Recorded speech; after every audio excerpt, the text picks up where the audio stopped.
లోక్సభ ఎన్నికలపై BRS special focus పెట్టింది.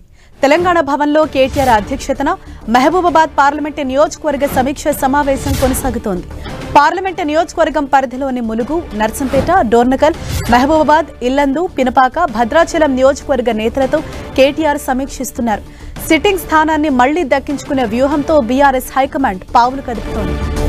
ఇదే విషయంపై మరింత సమాచారంతో మా ప్రతినిధి శ్రీకాంత్ మనకు అందుబాటులో ఉన్నారు. శ్రీకాంత్, కొద్దిసేపటి క్రితం తెలంగాణ భవన్లో మహబూబాబాద్ పార్లమెంటరీ పార్టీ అంటే లోక్సభ ఎన్నికలకు సన్నాహక సమావేశం మొదలైంది. ఈ సమావేశంలో గత అసెంబ్లీ ఎన్నికల్లో వచ్చిన ఫలితాలను దృష్టిలో ఉంచుకొని రాబోయే పార్లమెంట్ ఎన్నికలకు ఎలాంటి వ్యూహాలు అమలు చేయాలి, ఎలా బీఆర్ఎస్ ఆ స్థానంలో విజయం సాధించాలన్న అంశంపైనే ఈ సమావేశం ఫోకస్ పెట్టనుంది. గత కొద్ది రోజులుగా తెలంగాణ భవన్లో పార్లమెంట్ నియోజకవర్గాల వారీగా సన్నాహక సమావేశాలు జరుగుతూనే ఉన్నాయి. వారం రోజులుగా జరుగుతున్న ఈ సమావేశాల్లో ఇప్పటికే కీలక నియోజకవర్గాలకు సంబంధించి సమీక్షలు పూర్తయ్యాయి. ఈరోజు మహబూబాబాద్ పార్లమెంట్ నియోజకవర్గానికి సంబంధించి సమీక్ష జరుగుతుంది. ఈ స్థానం ప్రస్తుతం సిట్టింగ్ ఎంపీగా బీఆర్ఎస్ ఎంపీ మాలోతు కవిత వ్యవహరిస్తున్నారు. సిట్టింగ్ ఎంపీకి మరోసారి స్థానం దక్కించుకోవాలని అంటే ఎలా క్షేత్రస్థాయిలో ఎలా పనిచేయాలన్న అంశంపై నేతల అభిప్రాయాలను పార్టీ తీసుకుంటుంది. ఒక మహబూబాబాద్ నియోజకవర్గాన్ని పరిశీలించినట్లయితే ఒక భద్రాచలం నియోజకవర్గం మినహా అన్ని నియోజకవర్గాల్లో కూడా కాంగ్రెస్ పార్టీ అభ్యర్థులు విజయం సాధించారు.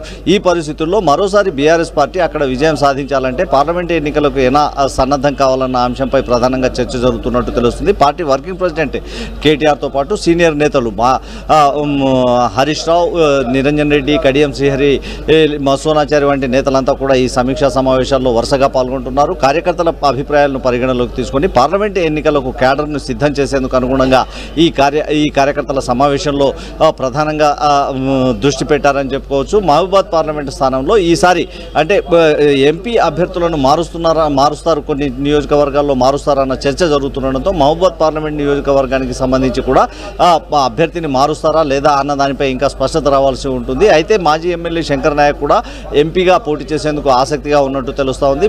మాజీ మంత్రి సత్యవతి రాథోడ్ కూడా పార్టీ ఆదేశిస్తే తాను ఎంపీగా పోటీ చేస్తానన్న సంకేతాలు కూడా ఇస్తున్నట్టు తెలుస్తుంది. ఈ నేపథ్యంలో కవితకు మరోసారి అవకాశం కల్పిస్తారా లేదంటే కొత్త అభ్యర్థిని అక్కడ రంగంలోకి దించుతారా అన్నది ఒక ఆసక్తి రేపుతున్న అంశంగా చెప్పుకోవచ్చు. హరీష, శ్రీకాంత్, అంటే ఈసారి పార్లమెంట్ ఎన్నికల్లో సత్తా చాటానని భావిస్తున్న బీఆర్ఎస్ ఎటువంటి వ్యూహాలతో ముందుకెళ్తోంది? అంటే ఈ రోజు జరుగుతున్న ఈ సమావేశంలో ఎవరెవరు పాల్గొన్నారు?